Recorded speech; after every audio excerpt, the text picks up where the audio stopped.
I built the code that would change everything. Sleepless nights, blistered fingers, my soul poured into every line. And beside me, my best friend since childhood. We swore we'd share the future. When the investors came, I thought our dream was alive. Contracts, cameras, champagne. He told me where to sign, and I trusted him. Why wouldn't I? He was family, even if not by blood. Days later, I learned the truth. The patent carried only his name. The company boardroom had no seat for me. The empire we built was branded with him, while I was erased. I confronted him once. He didn't flinch.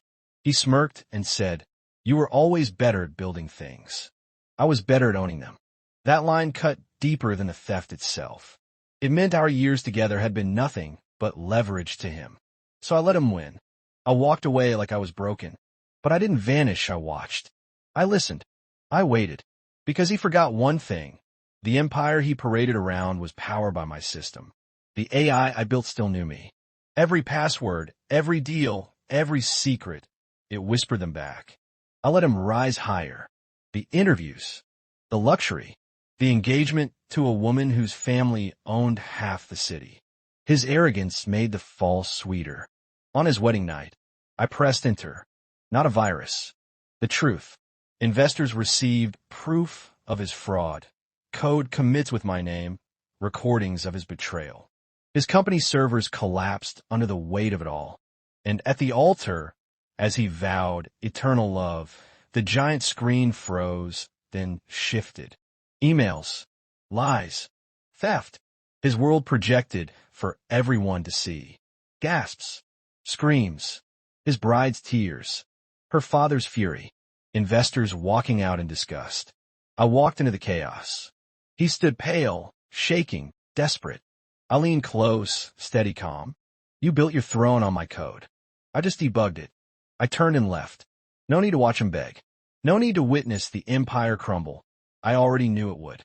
Revenge isn't fire. It isn't chaos. It's patience, precision, timing. And tonight, I proved I wasn't just the better engineer. I was the only one who kept his word. Story 2. I never painted for money. I painted because my hands shook if I didn't. Because the colors in my head were too loud to ignore. And he saw that in me. My mentor, my supposed friend. The man who owned the gallery where I spent years carrying canvases up dusty stairs, believing one day my name would hang on those walls. He told me my art wasn't ready, that I needed time, that he'd help me grow. And I believed him. But sometimes silence speaks louder than praise. His silence, when buyers admire my pieces, when critics stop to stare. One night, I stayed late, cleaning brushes. That's when I found it. My painting, signed in his name. The same canvas I'd bled into for months, hanging in the back with his forged scrawl. And then another, and another. My soul disguised as his genius. The truth spread like fire in my chest. He hadn't been mentoring me. He'd been harvesting me, selling my work under his name, climbing on my shoulders to reach the spotlight. When I confronted him, he didn't apologize. He laughed. "You're nothing without me. I gave you a gallery, an audience. You wouldn't sell a sketch if my name wasn't attached." That night, something in me snapped. Not rage, clarity. I walked away quietly, carrying nothing but humiliation. But I didn't stop painting, and I didn't stop watching. For 2 years, I collected, not colors, not canvases, but proof.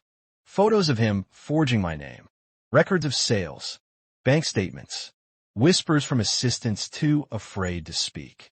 Every piece of evidence stacked like a gallery of betrayal. Then came his triumph, his gala. Critics, celebrities, collectors dripping with wealth. Champagne flowed, and on every wall, my stolen work gleamed, each brushstroke branded with his lie. He walked onto the stage, tuxedo sharp, raising a glass to his brilliance. Cameras flashed. Applause thundered. And then the lights dimmed. Every screen in the gallery flickered alive. Videos of him signing my work, bragging about how easy it was to steal from a nobody. Gasps filled the room. Murmurs turned into roars. Phones recorded every second. His empire unraveled in real time. He froze on stage, face drained, trapped in a cage he built with my hands. Guests whispered like vultures circling a corpse. Collectors tore up contracts. Investors stormed out. His name, once golden, turned toxic in minutes. I walked past him slowly, calmly, like a man strolling through his own exhibit. I stopped at the edge of the stage, leaned close enough for only him to hear, and whispered, "You never collected art. You collected me. Tonight, I collect it back." I didn't wait for applause. I didn't need it. I walked out into the cold night, the silence behind me louder than any cheer. Because revenge isn't rage, it's composition. It's patience. It's painting the perfect moment with precision. And tonight, my masterpiece wasn't on canvas. It was watching him burn in the frame of his own lies.